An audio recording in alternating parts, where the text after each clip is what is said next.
कर्मयोग दिव्य फल से युक्त कर्म।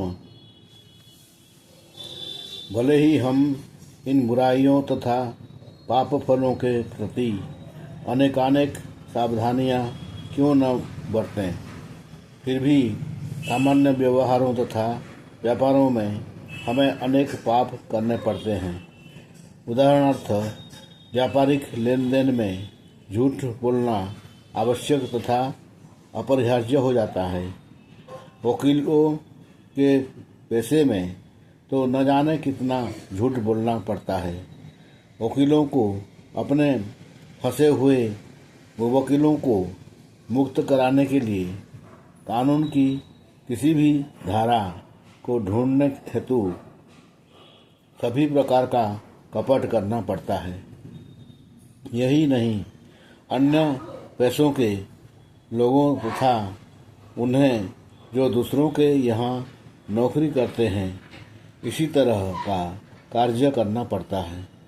जानबूझकर या अनजाने में लोगों को निस्संदेह ऐसे पाप करने पड़ते हैं और पाप फल भोगने पड़ते हैं।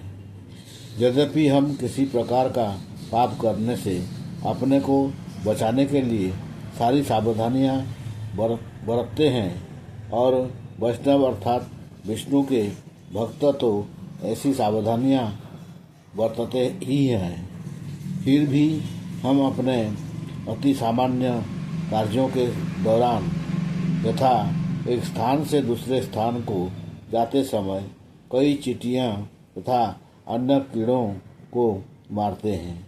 यहाँ तक कि जब हम मात्र पानी पीते हैं तो अनेक छोटे छोटे जलजीवी प्राणियों का वध करते हैं।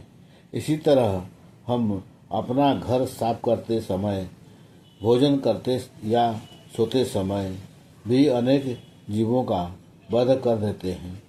कहने का आशय यह है कि हम सभी पापों को करने से नहीं बच सकते, चाहे वे सामान्य जीवन के कार्यकलापों को संपन्न करने के लिए अनजाने में ही क्यों न किए गए हो। मनुष्य के नियमों के अनुसार यदि कोई व्यक्ति किसी अन्य व्यक्ति का वध कर देता है तो उसे फांसी दी जा सकती है, किंतु जब वह निम्न पशुओं को मारता है तो उसे फांसी नहीं दी जाती। किंतु ईश्वर के नियमों के अनुसार निम्न पशुओं का वध करने पर भी मनुष्य पाप करता है।